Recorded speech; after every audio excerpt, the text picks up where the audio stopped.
Welcome back. First play of the second quarter. Verona football, 1st and 10. The teams have just traded the football on a punt. Glen Ridge leads 7-0, and there are two good reasons that the bleachers are currently empty here at Harrell Field. Number one is some bad weather probably discouraged some fans, but certainly much more the fact that, again, there is an emergency because of a live power line near the stands, and they have been vacated by order of the fire department, and they are just waiting for public service to come and fix the situation. Unfortunately, because of the bad weather, it's unknown when they might get here. Anico fighting forward, carries 3 tacklers before he's finally dropped. He will be close to a first down. Yeah, now he should have been stopped for maybe a 2 or 3 yard gain. He got about 5 or 6 yards. Well, he got more than that. He got 7 yards and got the first down. He is a punishing runner, and I believe he'll get even more so as the game goes along. Now, you got to know that Glen Ridge only alternates 2 people when they go on defense. So these people are going to be taking a beating, and come the last quarter, they're not going to be the freshest people on the field. That could be a factor in this ball game. Whereas Verona, under Alex Kaplanovich, he's trying to employ more of a 2-platoon type system at Verona. Keep the bodies fresh, cut down on possible injuries, keep the assignments clearer. So he will do very little substituting. Anico hit. Was he down? Yes, he was. His knee was down. No free ball. So still Verona position. Good call by the back judge. Saw his knee go down and called it immediately. Alex Kaplanovich, former head coach at Cedar Grove, where he was very successful 3 years ago, made the move over to Verona. In that time, he is 13-10-1. They made it into the state playoffs last year, lost in the opening round to Butler. It's so darn difficult to go 85, 90 yards in this kind of weather on the ground, you know. Even in good weather. Yeah, when you're biting off little chunks at a time, you just get the feeling that something's going to happen. Anico needed 2 yards. He's close.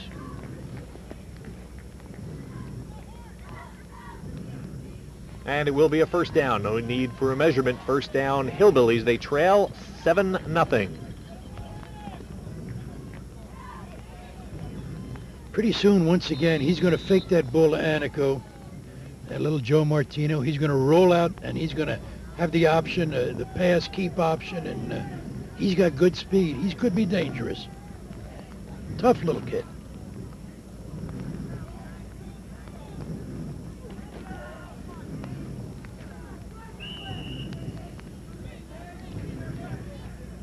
I guess it's like the man said, if it's not broke, don't fix it. He's hitting up hard in the middle. He's getting 4 or 5 yards a carry, and they'll continue to do that until they get stopped. Anico averages about 20 carries per game.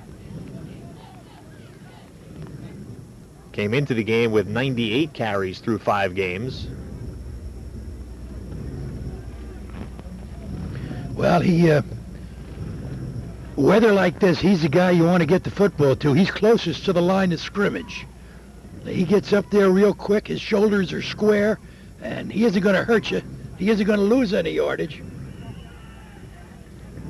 He may hurt you when he runs over you, and he does once again. He'll gain 4 on the play. It will be 3rd and short yardage for the Hillbillies. Problem is, you know, that team depends a good deal on their pulling guards. And, you know, when you're a pulling guard and you try to pull in this kind of weather, on this kind of wet grass and slick mud, you know, sometimes you can't get out. Anico already with 56 carries today. 56 yards, excuse me, on 10 carries. And there's a penalty flag thrown. I would assume somebody offensively moved too early. I would assume. Yeah, that quick a dead ball foul.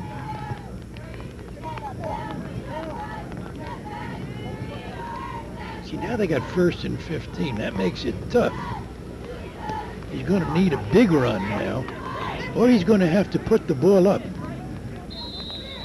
By the way, with the yardage today, Verona now has rushed as a team for over 1,000 yards this season. A very potent offense last year, the Hillbillies. They scored over 300 points. That number down a little bit this year, but they're not all that concerned. They are 3-1-1. The only thing that can hurt a team that likes to throw the ball in weather like this, because you got to remember, the receivers know where to go. The defenders don't know where they're going to go, and the defenders are apt to slip more so than the receivers. So, you know, a good passing team can take advantage of a situation like this, except for the fact that if your quarterback, you know, Joe's not a big fella, but if he's got a small hand, gripping that ball today is going to be a problem.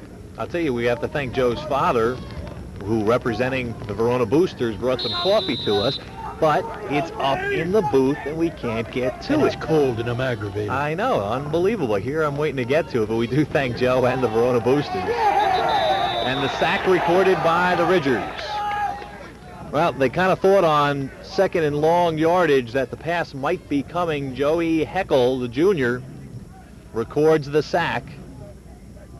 I know Glen Ridge has the size, and maybe that's where the advantage will be on a day like today. They could get that defensive rush because of just being able to push a little more. Well, you're right there, Paul, but I've found that when you're ahead, for whatever reason, you just don't run out of gas. You stay on top. You don't get tired. Now, you get behind a little bit, you know, and for whatever reason, you get a lot more tired. All right, now a huge situation coming up for the Hillbillies. Martino flush from the pocket. Tries to turn the quarter, but he's run down there, but he's run down with a tackle that is probably going to result in penalty yardage. 15 yards won't get him a first down if that's what he gets, 15 yards from that point. Keith Hellstern, while trying to make the tackle, called for the penalty. Keith is a good, tough, strong end. I've seen him work. I've seen one of his films. He impressed me. He's a wiry, tough defensive end. He's what they call a player.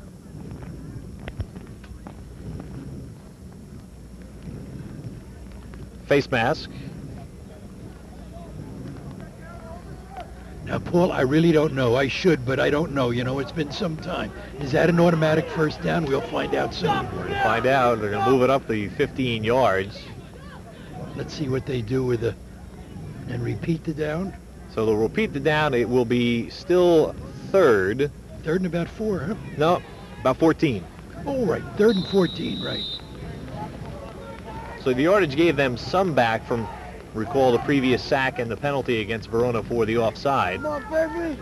This will be the 10th play of the Verona drive, but certainly the biggest. 3rd and about 14.